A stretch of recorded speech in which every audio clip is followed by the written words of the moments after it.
tweet from earlier this week. We'll start with some trade deadline news. Will he from send the it to Pittsburgh us? Pirates? From the official Pittsburgh Pirates Twitter account, or X account, excuse me.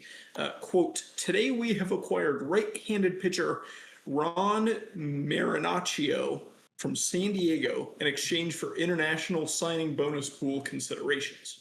To make room on the 40-man roster, we have designated right-handed pitcher Dennis Santana for assignment. Now, what's notable about this interaction will come to light when I read to you a separate tweet from the New York Yankees. This is from June 9th of 2024. Quote, prior to tonight's game, the Yankees have made the following roster moves.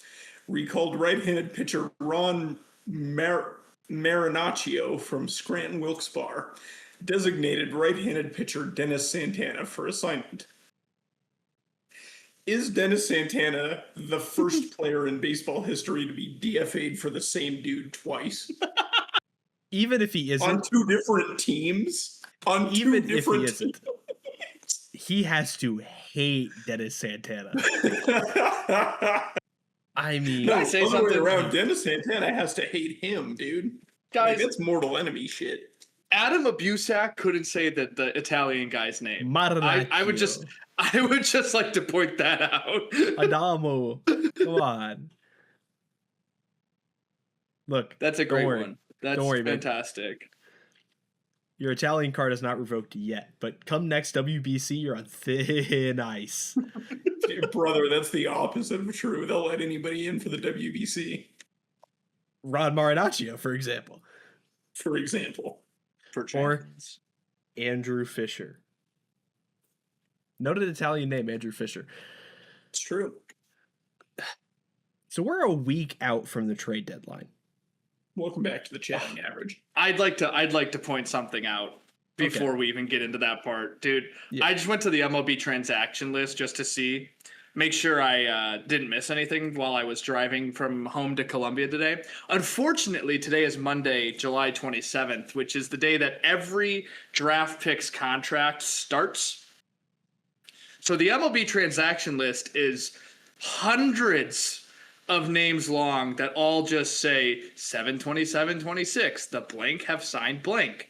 And I was confused at first until I saw Houston Astros signed shortstop Cam Durnan, and I went, this might be, hear me out, this might be because it's draft pick day.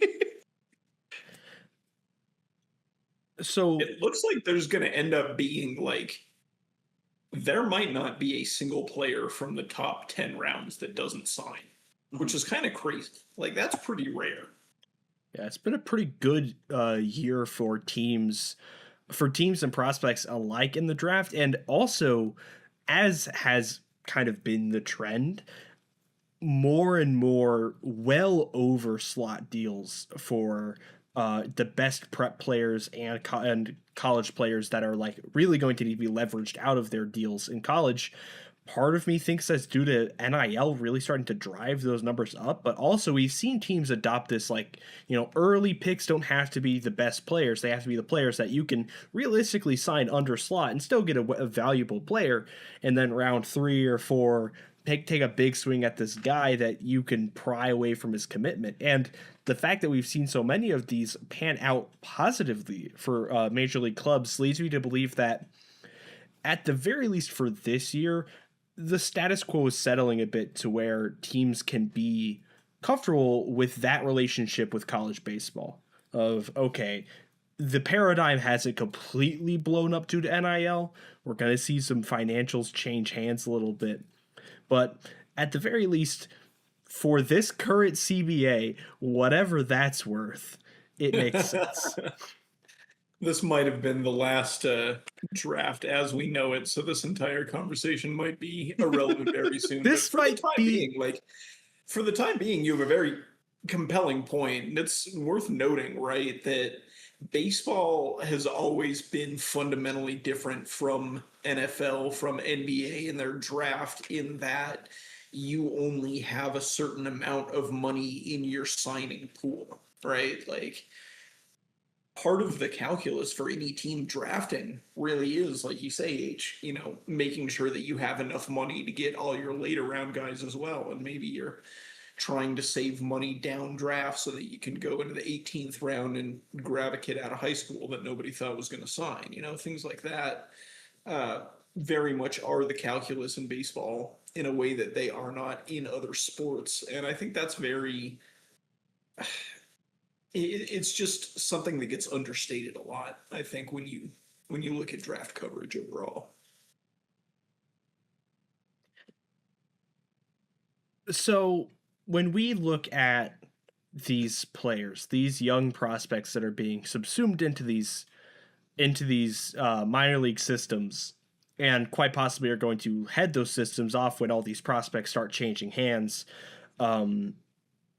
in the next week of time, you have to wonder, they might never play a season of organized baseball again, because this CBA is kind of not looking great. There was I can't believe I'm saying this. There was a Threads post from Jeff Passan. I didn't know people still use Threads. Did he post it anywhere else, or is this just like someone like a hidden posted lore from Jeff?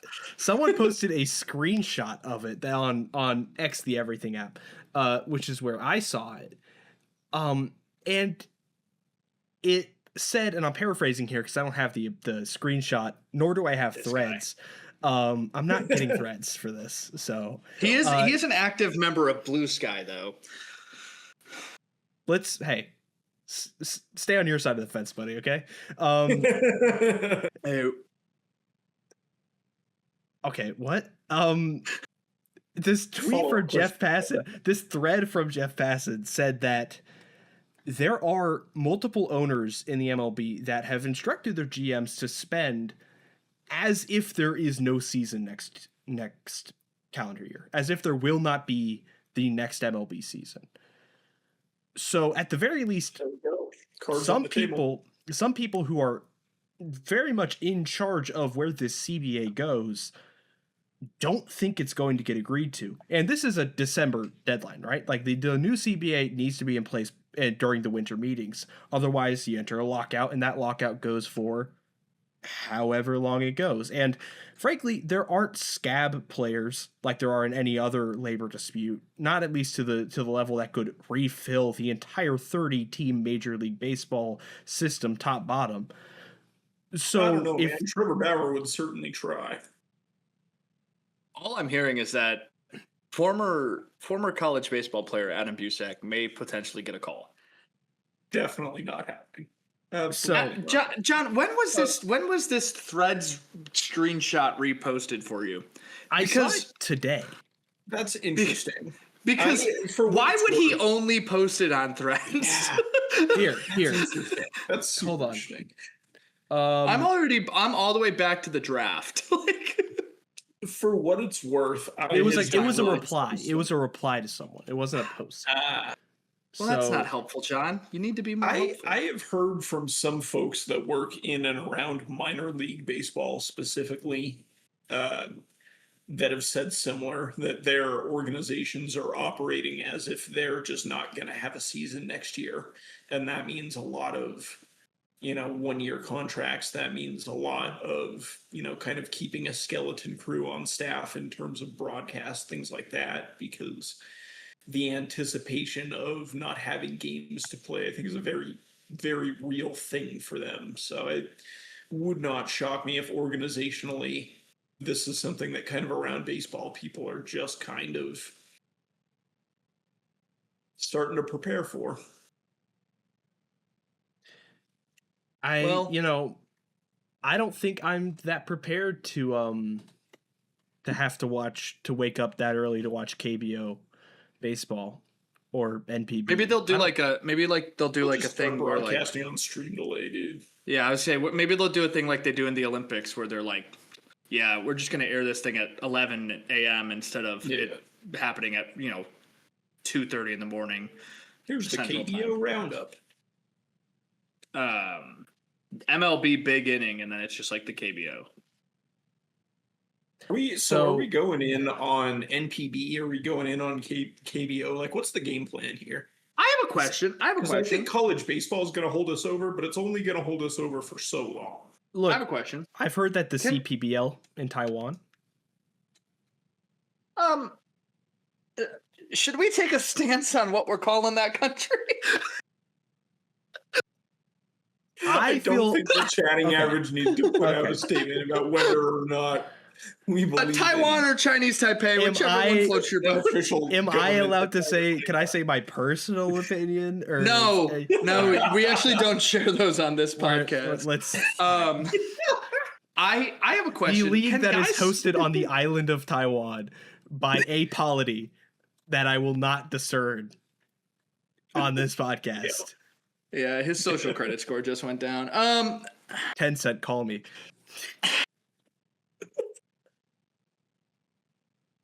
I have a question. Can I ask? Go ask your question, man. So like at the end of the season, when all these guys whose contracts are up, Mm-hmm. and then it goes into a lockout, right? Yeah. Can they just go play in the MPB or the KBO? I mean, they probably could if they're not agents. Yeah, I don't see why not. Like, of right? course, as long as they're not RFAs. Well, and the other those leagues tend to have foreign player restrictions where you can only have so many of them on a team anyway. So it won't be a viable option for that many players. Also, if you're a player that signs a deal in NPB or KBO and the lockout doesn't last the whole season, you're taking the chance that it will not go on long enough for you to get a meaningful amount of time and playing time, salary, whatever, out of your time overseas. But what if you're a guy like Vaughn Grissom, then he's already going to be there. He's already just wait. Hear me out. What if you use this as your tool to get back into the MLB and people believe in you because you're terrible, and then you go to the KBO and for some reason you're pretty good, and in a year he signs to the MLB. That happens all the time. It's going to be one that's viable for players like Eric Fetty. Welcome back. Well, yeah, Fetty and Foster Griffin, I think, are good examples. But somebody like a Carlos Santana, who maybe would be trying to sign a minor league contract and work his way back up to the majors, I think he would be the kind of player that would consider just going and doing a year in Japan. Yeah, seeing what's out there. Vaughn Grissom has a 103 OPS plus. 103. 103 as in 1.03 or 103 103 OPS plus. He has a 713 OPS. Oh, OPS plus. I'm sorry. Thank you. We use weighted rate stats in this household. What are you talking about? Best believe it. I apologize. Can I bring us to a new fun point from the weekend? Define fun. It's fun. On Baseball Reference, under its trending player pages right now, this weekend was Hall of Fame weekend. Adam, can you take a guess on who is one of the first 5 names listed? One of the first 5 names listed. Don't look. No, tell me. No, take a guess on one. This weekend was Hall of Fame weekend. I understand that. Yes, please, John. Adam doesn't like playing the game. Considering that people it'll be the 3 Hall of Famers, so Jeff Kent, Carlos Beltran, Andrew Jones. Those are 3 of the 5 listed. Probably the one trade that actually mattered that happened. So if I had to guess, Curtis Mead and Connolly Early got looked up as well. Those are the top 5 most trending player pages. Can you guess who's number 1? It's going to be like Connolly Early because you're asking. Is it Curtis Mead? It's Curtis Mead over Carlos Beltran, Jeff Kent, and Andrew Jones. Because the other names, there's 10 names listed. It's Curtis Mead, Beltran, Kent, Early, Jones, PCA, Shohei Ohtani, CJ Abrams, The Miz, and Mike Trout. Tell me... Look, it's because people don't. Baseball universe. People Because don't everybody respect did what I Curtis did. Mead. Everybody did what I did. Has Curtis Mead had a good year? He was DFA'd from the White Sox in week 2. Yeah. And guess what, ladies and gentlemen? The answer is yes. Yeah.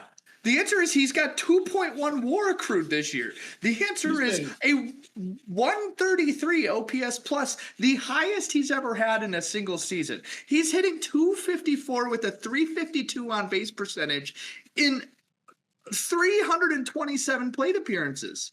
People forget that Curtis Mead was like a top 40, top 50 type prospect when he came up with the Rays.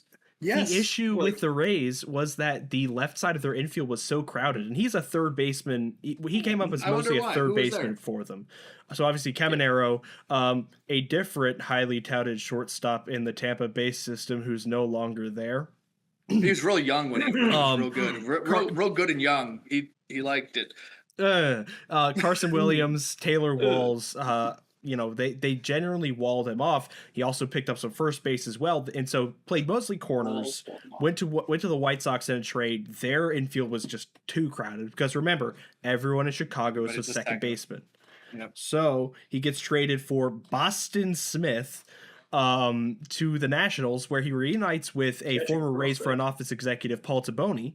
And Paul Taboni, saw him and saw what his potential was that got delayed by just not getting some secure playing time.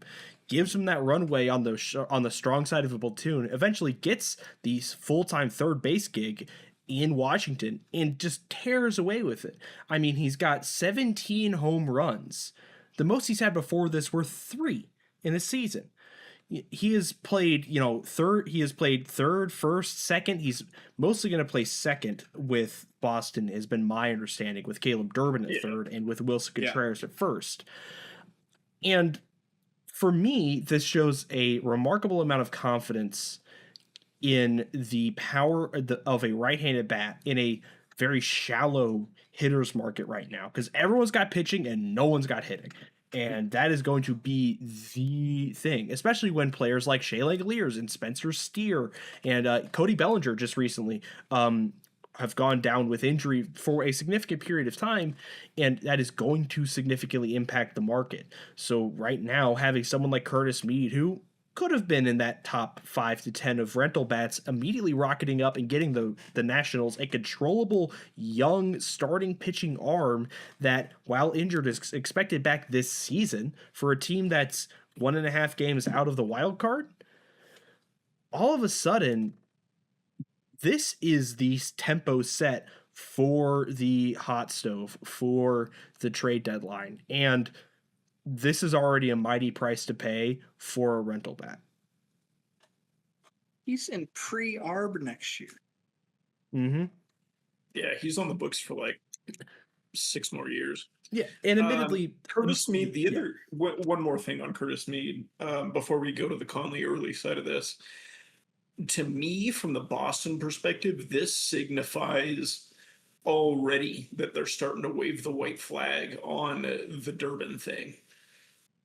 Because that has been kind of an unmitigated disaster. They went and flipped and picked him up from Milwaukee right before the season started in what was really kind of a bizarre trade just to begin with. And Durbin has just not found his footing in Boston at all. He really has not hit all season long. And if you're already going out at the deadline and going and get a controllable guy who by trade is a third baseman, does this mean that Durbin now is somebody that is losing favor in the Red Sox organization? Is he somebody that possibly could be flipped in these next couple of weeks as well?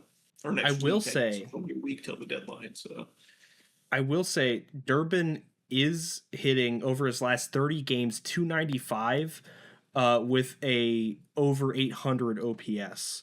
Over the last 7, he started to cool down a little bit, but over his last 15, he's hitting 321. He's got a 695 OPS, so he has turned it around after a disastrous start of the season. So you're starting to see some positive returns, and the glove has always been very good for Durbin at third base. That was one of the things that Red Sox fans were really trying to hang on to when he was anemic with the stick in the first part of the season was, well, he's a great third baseman. He's a great fielder, which led for some questions, for me at least, with Durbin said pretty publicly he'd be willing to move to second if they ended up trading for someone at the deadline. He's played second his entire life. Is that middle infielder by trade? Probably came up as a shortstop, moved to third base, and is more comfortable at third right this second. But to say that he couldn't make the flip to second is not true at all. But the fact that right this second, looking at the game for tonight, July 27th, Mead is the 2-hitter at second base, and Durbin is in the 6 hole at third. This is, I think, going to be what the roster is what that lineup is going to look like for the foreseeable future, at least until, if Trevor Story comes back, then there's a weird shuffle you're going to have to make. Who goes where? I don't think Trevor Story stays a Red Sox through next week. That's just me. I think there's too much money on the books to feel comfortable keeping him on, especially with all the shortstops, Franklin Arias, for example. It's either going to be, if they got to get rid of somebody in that room, it's either going to be him or Durbin, in my opinion. Right. At the same time, though, on the pitching side, to pivot to Connolly Early here, this was a surprising amount of comfort in this move from this front office in Boston. But the more I look at it, the less I mind it. Because right this second, you have Peyton Tolley, who, is pitching very well for them, a 3.31 ERA, a 1.23 ERA plus. Jake Bennett has jumped onto the scene, 25-year-old starting pitcher, 1.4 WAR, a 1.58 ERA plus. Two very young players. Both of them are under 25, and you have controllable for a while now, especially with Sonny Gray's been pitching well. Ranger Suarez is finding his beat. Really the only soft spot in that rotation is Brian Bayo, who you can bank on those tools to turn it around. And all the other players are coming up, and this is a rotation without Garrett Crochet. That is important to note. This is without their arguable ace, one of the best pitchers in the league when healthy. It's a rotation without their 3 best pitchers out of the rotation. Right. Tanner Houck and Cutter Crawford also on the IL. Right. So you're being forced to pitch Patrick Sandoval as your 5. Yeah. They're the extremely, extremely rare case of having too many starting pitchers. Yeah. That almost never happens. And this year, it's interesting that we kind of have 2 of those teams between them and Seattle, which makes me curious to see if Seattle is going to kind of follow suit and jettison one of their arms in the next week. But I don't know. We shall see. So my question here is this. With a young starting pitcher moving, with a rental bat under team control moving, who is the next big name, or who is the next team, you think, if whichever one is easier for you to answer, to make a move? Because now we've seen the Red Sox buy, we've seen the Nationals do a bit of a soft sell. Who moves next?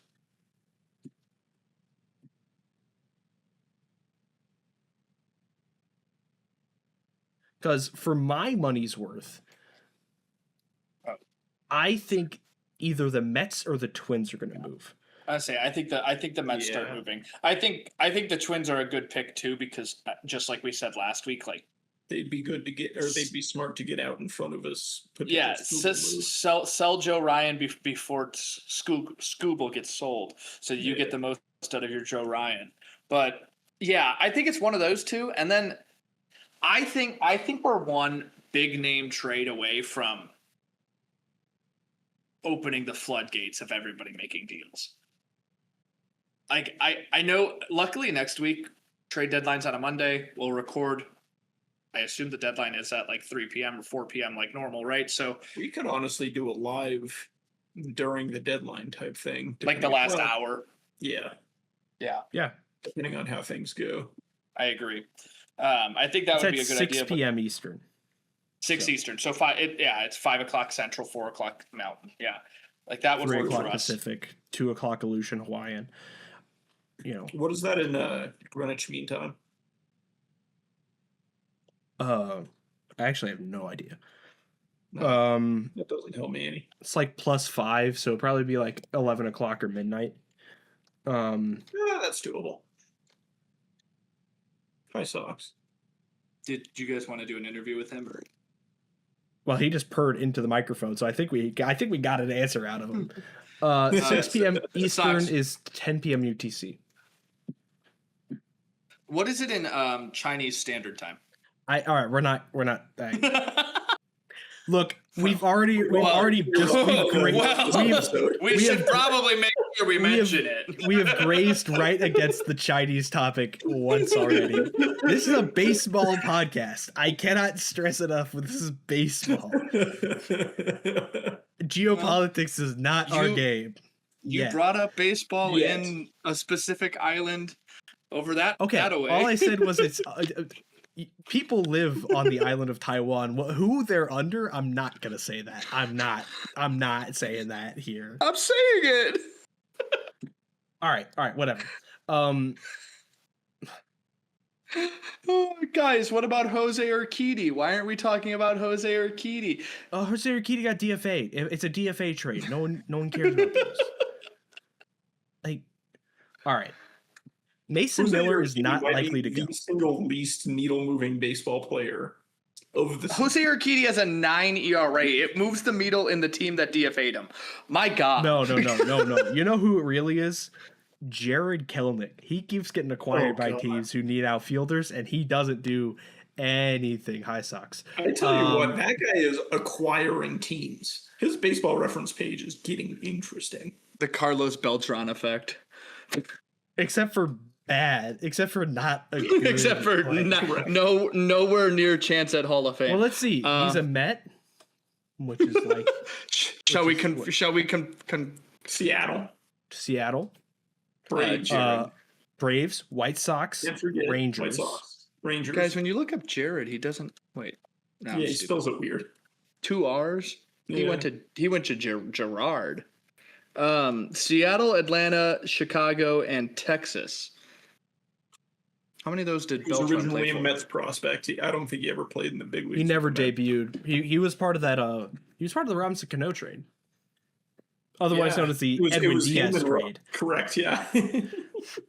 Yeah. Listen to this package. The Mets traded Jared Kelenic, Jay Bruce, Gerson Bautista, Justin Dunn, and Anthony Swarzak to the Seattle Mariners in exchange for Robinson Cano, Edwin Diaz, and $20 million. $20 million. Want to talk about a good trade? Not that one. Not that one. Robinson Cano has tested positive for performance-enhancing drugs twice. Since then. The Jurickson Profar effect. 110 games played in 2 seasons. Oh, the Jurickson Profar effect. All right.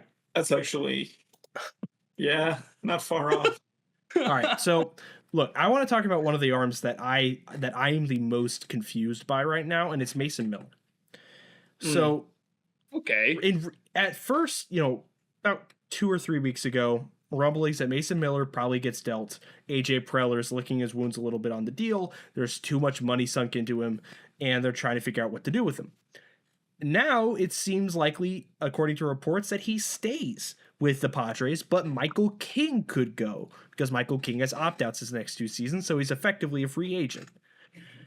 I still don't believe that Mason Miller is that safe because I don't trust AJ Preller. That's the X factor, I think. Did either of you happen to tune in to MLB Big Inning yesterday?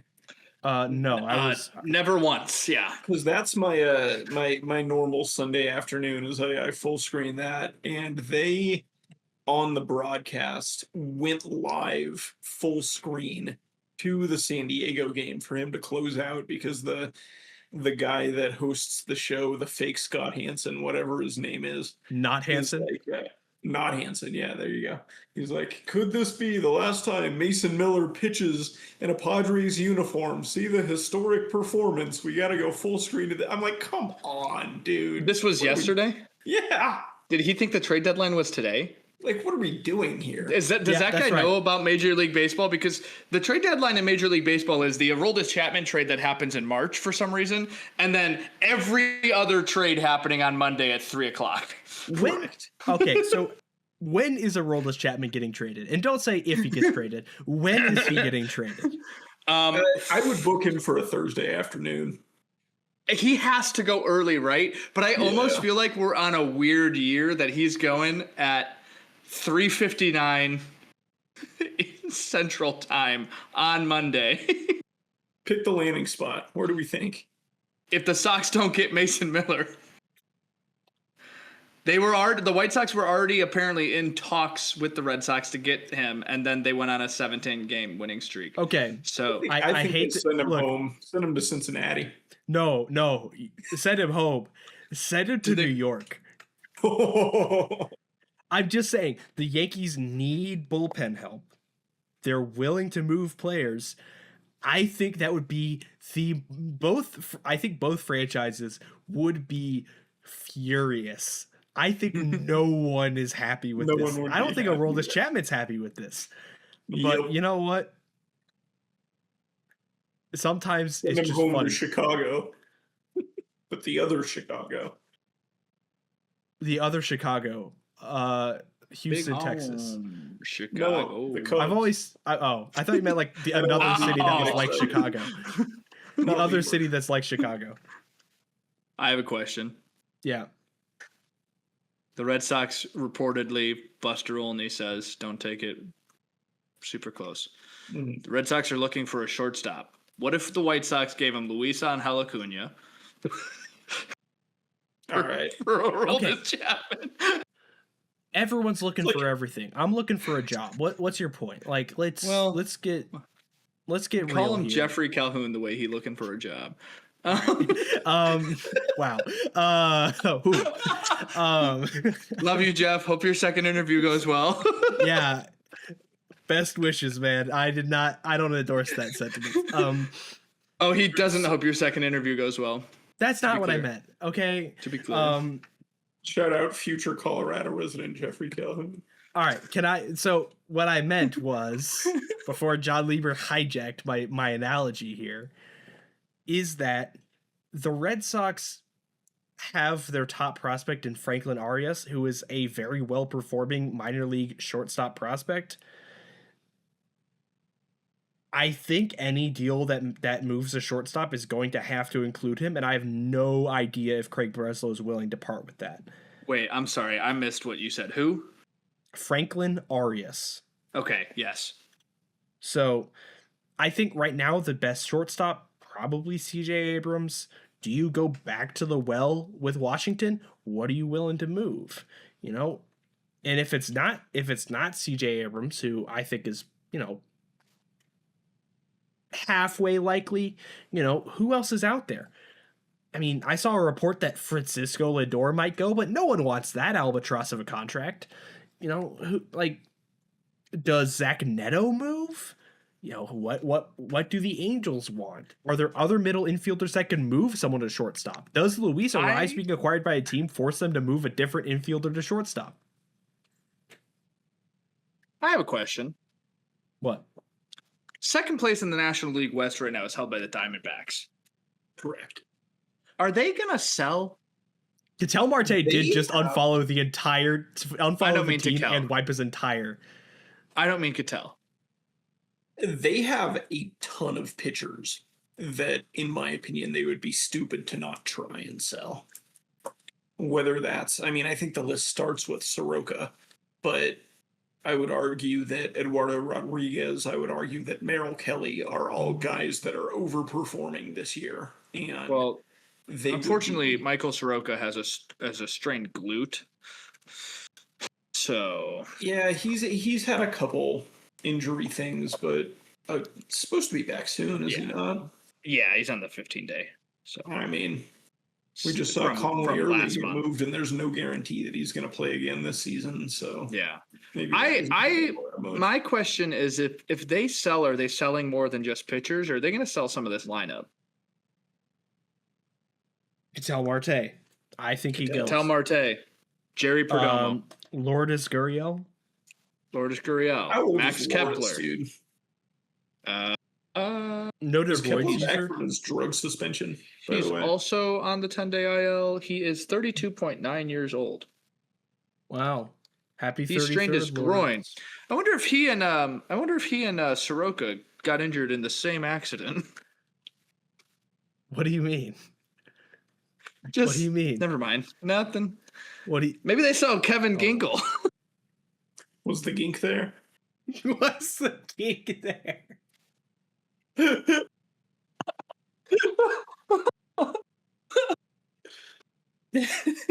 I love that tweet so much. I love that tweet so much. Look, was the grink there is like bedrock tweet for me. Like that is like everything is built upon that. It's one of my favorites of all time, dude. Everybody knows it's Paul Sewald season, so he'll get traded at some point. It's time for Paul Sewald to pitch. It is time for Paul Sewald to pitch. New York Yankees, that is your closer. But okay, the Diamondbacks hold the last spot in the wild card right now. Are they gonna sell? They're in it. They should not delude themselves like that. I'm sorry. Don't. Yeah. But hear me out. It's like no.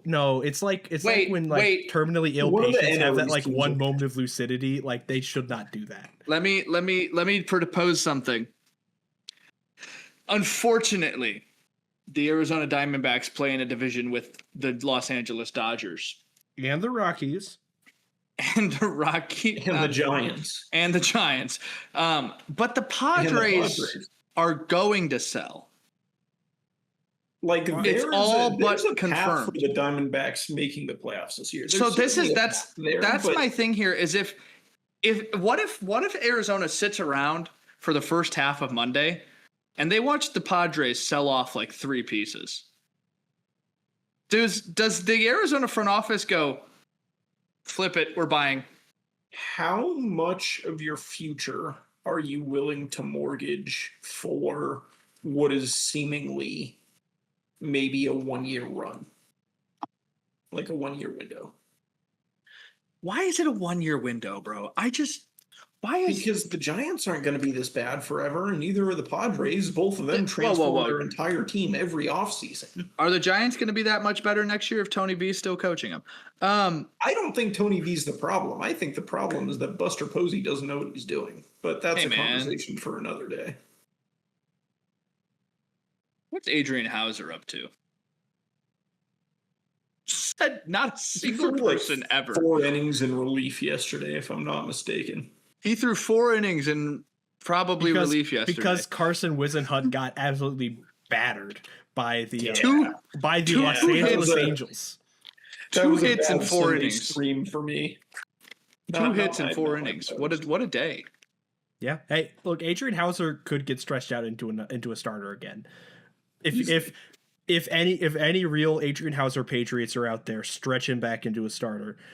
Chicago White Sox, that is your AL wildcard starter. Stop wincing. Nope, I have a joke. I'm just not going to say it. Don't do that.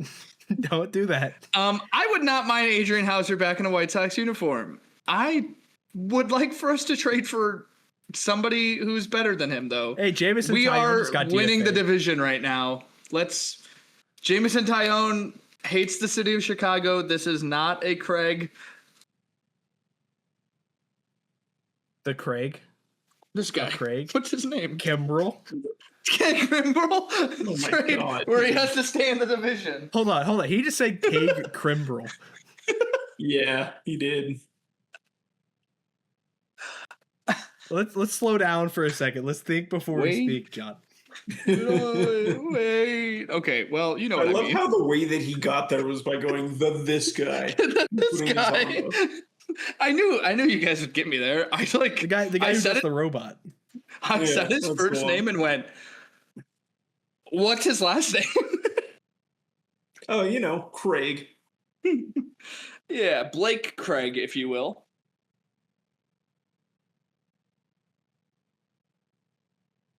Wait.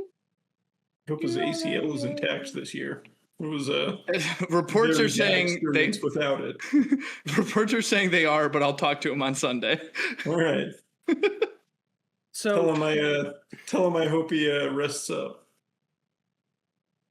Guys, big news. I did see something that Reed Detmers. We have a new trade.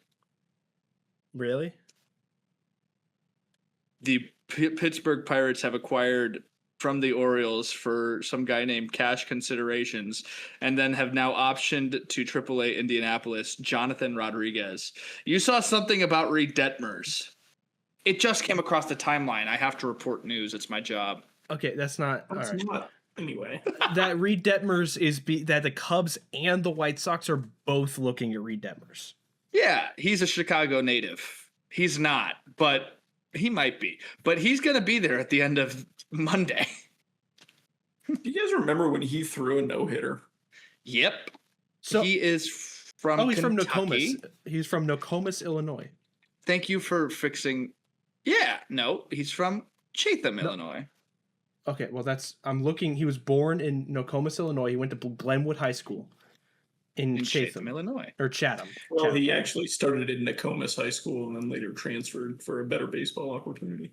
Can I ask you guys a good question? His middle name is spelled Kristien. Christian. Is that Christian or Kristen? That's Christian. All right. I would like to have Mr. Reed Christian Detmers on my team. Who do you think the biggest buyers at the deadline are? Dodgers. Okay. Why? I mean, I it wouldn't shock me. I if think the White biggest Sox are buyer, I think, is just whoever gets Scooble. That's the thing. No. Oh, you mean big? Like who's going to acquire the most things? No, Yeah. like who makes the biggest difference with their trades? The Dodgers could do one trade and it's for Scooble. If anyone besides the Sox- Dodgers, if anyone besides the Dodgers gets Scooble, it is the biggest trade. Well, yeah, I It agree. is the most impactful trade. But Other like, than that, if you can manage to pry one combination of a shortstop and a pitcher, if you can get one or both of those, you're going to be in great condition. Yeah. So, all right. Well, who's the biggest winner of the trade deadline? This is the last time we'll talk to the fans before the deadline. The fans? Hi, Dad. Oh, nice.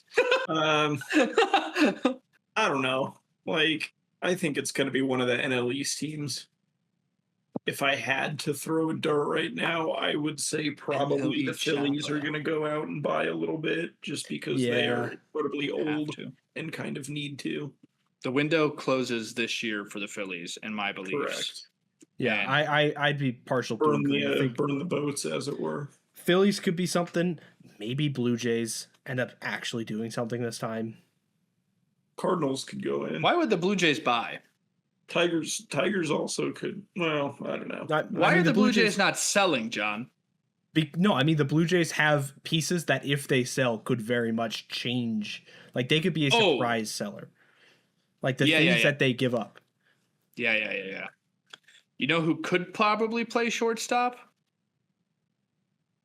Ernie Clement, baby. It's all about Clement. You mean AL All-Star first ballot selection? That's the Ernie one. Clement. Enemy of the program, Miles Straw, could be a big deadline guy. I don't think he's ever been a big deadline guy. Oh. Do we want to do the grid? I think we want to do the grid here. Before we do that, I want to quickly touch on one final deadline thing. Okay, then we have two more final deadline things. Let's have the catcher conversation. Oh, yeah. Because since the last time we talked, Samuel Basayo went injured himself, which means that Adley Rutschman suddenly is crucial to the Orioles operation, which means that he's not going to get moved. And so now the catcher market is even more thin than it was before. And I think for the first time, I'm starting to move towards the camp that the Rockies should start listening to phone calls on Hunter Goodman. I think Hunter Goodman and Ryan Jeffers are going to get paid. If they don't at least get paid, then the team that they're coming from is going to get paid because Right. there's nothing. There's nothing. Yeah. I mean, Like, if Arizona ends up selling off, maybe Gabby Moreno. yeah, but they're also Yeah. trying to extend him. So, like, if it really, really falls apart, then maybe. But Yeah. I have a hard time believing he goes. Would Detroit move a guy like Dinkler? No. But again, he's young. He's controllable. Like, No, I think you have to have someone who's ready to take over. I think you're looking at it's a guys tricky like position to trade. It's a very tricky position to trade. I think if you're looking for a catcher that's available, I think your first call is Hunter Goodman. I think you have to call Colorado. I think then you Colorado, I think, very much holds the chips there, and if the deal does not overwhelm you, hold him for the next 3 or 4 years until you get a call that doesn't. Or that does. I think you do that, and then you look towards, I guess, Jeffers, and then like, does Danny Jansen get moved at the deadline again? Does Tyler Stevenson finally get traded? That's the other thing, is that Langoliers is injured, so he's not moving this year either. And I don't know if I'm the Reds, maybe it's time to get Tyler Stevenson off the team. I don't know. They're last in the division, a week out from the deadline. I don't even know what their prospect board looks like for catchers. You got one of your top prospects in AAA is a catcher. You got a lot of catchers. Your number one ranked catcher is Alfredo Duno. That's the number one in the organization, number all prospect in the organization. So like, it's like they could get rid of him. They could. That's the thing, is like, I think the issue comes down to there's a few teams that need catchers, like teams that are like in the playoff picture that need catchers. And when Hunter Goodman has either said that he's not getting traded and then Ryan Jeffers goes, the door's open and people are just going to be calling everybody. And Tyler Stevenson, I think, is one of the better options. But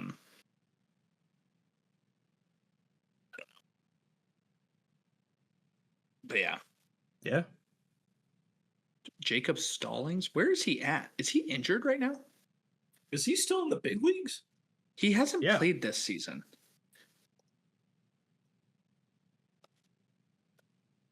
He's also in like his mid to late 30s at this point. Oh, yeah, he hasn't played. Guys, when did Jacob Stallings retire? I mean, he was last year, according to he was a backup for the worst Rockies team in franchise history. I mean, I would retire after that too, dude. He has joined the Pittsburgh Pirates as a baseball operations specialist. What if he comes back? Why would he do that? Why would he do that? Okay.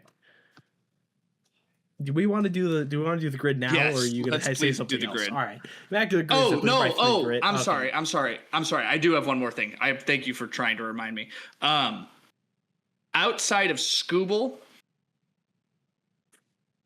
what's like the top 3 big names that are rumored to go? Top 3. Outside of Scooble, who's the biggest name traded?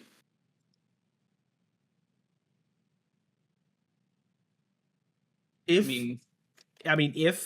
Mason Miller gets sold, it's him. If it's not him, I think you do see one of either CJ Abrams or James Wood go for an undeniable package. Like, it's one that Paul Taboni literally cannot say no to. Yeah. I think I'll say Joe Ryan. It's a good one. It's a great one, even. The grid. All right, the Immaculate Grid is a 3x3 grid. That's 3 rows, 3 columns, 9 intersections. You put the players in the intersections where they match with whatever team or category or stat or award is listed on each row and column. The columns are the Los Angeles Angels of Anaheim, the New York Yankees, and only playing for one team. The rows are the San Diego Padres, the Arizona Diamondbacks, and an all-star selection. I have an Arizona Angel. Jake Lamb.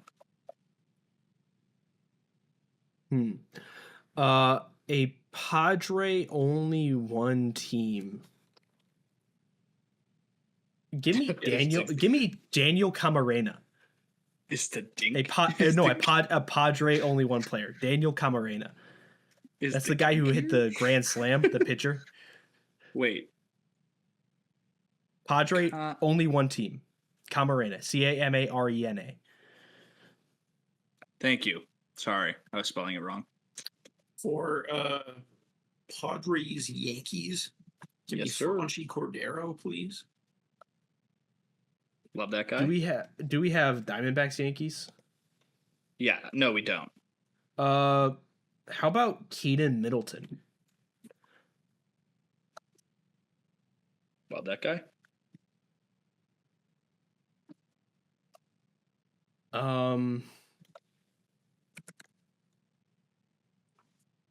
Let's see.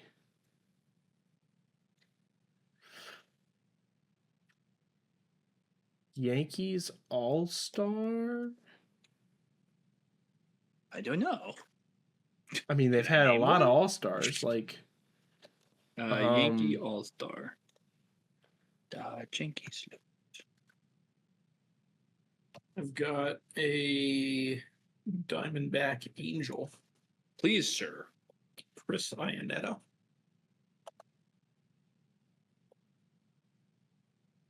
No. Also, I put that in the wrong spot. I'm Yankees sorry. All-Star. We don't need it. We need a Padre Angel. I'm sorry. Hang on. Okay. I misheard Adam. I'm retyping it into a different. My phone now. Hang on.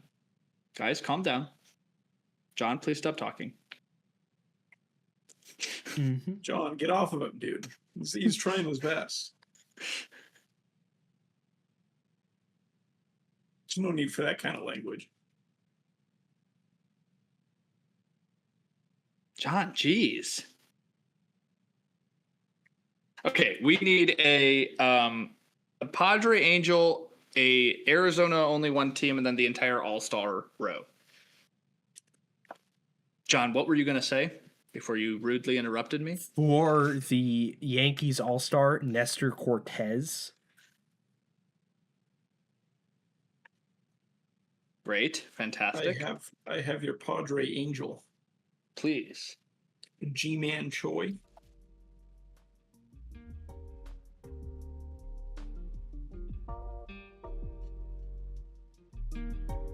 Perfect. Angel All-Star. Please. Give me Jared Walsh. First baseman. Perfect. Now we need a Arizona Diamondback only one team and an All-Star only one team. I mean, Diamondback only one team?